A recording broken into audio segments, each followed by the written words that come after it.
প্রিয় মুক্তিকামী ছাত্র জনতা, আমরা দেখতে পাচ্ছি যে আমাদের এই অভ্যুত্থান এবং বিপ্লবের পরেই দেশে অরাজকতা নাশকতা করছে ফ্যাসিস্ট এবং তাদের দোসররা।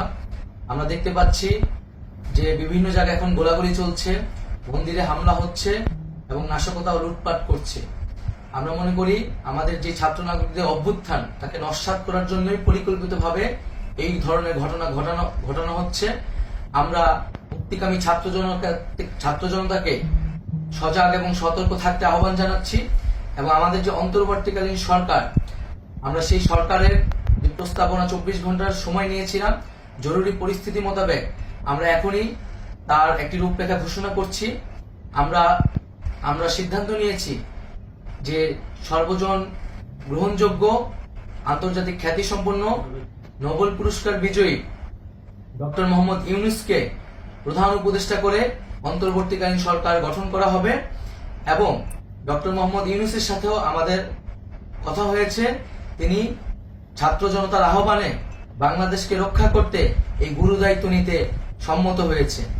আমরা সকালের মধ্যেই আমরা এই সরকার গঠনের প্রক্রিয়া দেখতে চাই। রাষ্ট্রপতির কাছে আহ্বান থাকবে যে দ্রুত সময়ের মধ্যে ডক্টর মোহাম্মদ ইউনূসকে প্রধান উপদেষ্টা করে অন্তর্বর্তীকালীন সরকার গঠন করা হোক এবং এই অন্তর্বর্তীকালীন সরকারের বাকি সদস্যদের নামও আমরা সকালের মধ্যে ঘোষণা করব।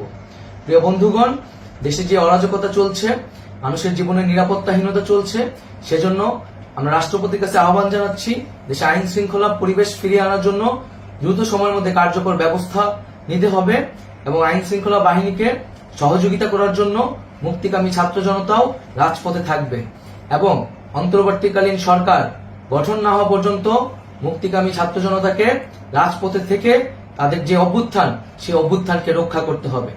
প্রিয় বন্ধুগণ, আমরা রক্ত দিয়েছি, শহীদ হয়েছি। আমাদের যে প্রতিশ্রুতি একটি নতুন বাংলাদেশ গঠন করার জন্য, সেটিকে আমাদের অবশ্যই বাস্তবায়ন করতে হবে এবং অবশ্যই ছাত্র জনতার প্রস্তাবিত সরকার বাদে কোনো ধরনের সরকার কিন্তু মেনে নেওয়া হবে না। আমরা বলেছি কোনো ধরনের সেনা শাসিত সরকার অথবা সেনা সমর্থিত সরকার অথবা এই ফ্যাসিস্টদের দোসরদের কোনো বিটিম সরকার কিন্তু আমরা মেনে নিব না। কোনো গণবিরোধী সরকারকে মেনে নেওয়া হবে না। ছাত্র জনতার অভ্যুত্থানকারী যে প্রস্তাবিত সরকার, অন্তর্বর্তীকালীন সরকার, যেটা আমরা সিদ্ধান্ত উপনীত হয়েছি ডক্টর মোহাম্মদ ইউনূসকে প্রধান উপদেষ্টা করে এই সরকার গঠন করা হবে, সেই সরকারকেই বাস্তবায়ন করতে হবে অবিলম্বে। আগামীকাল সকাল থেকে সকলকে আহ্বান জানাচ্ছি রাজপথে থাকার জন্য এবং আমাদের যে সাম্প্রদায়িক সম্প্রীতি এবং রাষ্ট্রীয় সম্পদ রক্ষা কমিটির ঘোষণা হয়েছে বৈষম্যবিরোধী ছাত্র আন্দোলনের নেতৃত্বে, সকল পাড়ায় পাড়ায় এলাকায় এলাকায় সেই কমিটি পাহারায় থাকবে। আমাদের সংখ্যালঘু কমিউনিটিকে আমাদের রক্ষা করতে হবে, রাষ্ট্রীয় সম্পদ এবং এই দেশকে রক্ষা করতে হবে আমাদের।